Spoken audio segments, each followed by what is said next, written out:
Ayun mga kabok, pinadalan tayo ng idol natin na si JK's Web. Eto, hulaan na, at tingnan na lang natin kung ano yung laman nito. Pero pinadala niya tayo na pang-vlog daw to. Salamat idol JK's Web. Follow niyo yan mga kabok. Idol namin yan. Sa kanya galing yung mga Japan G ko. Bloodline niya yan. Yung Bochog line.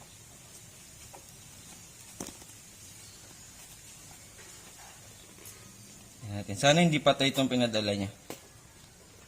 Napakabait ng idol ko na yan. Uy, nakabalot pa pala.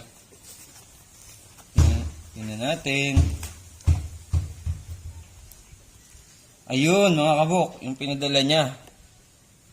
Ayun, nakikita nyo. Long eye daw to mga kabok. Ewan ko ba kung ano.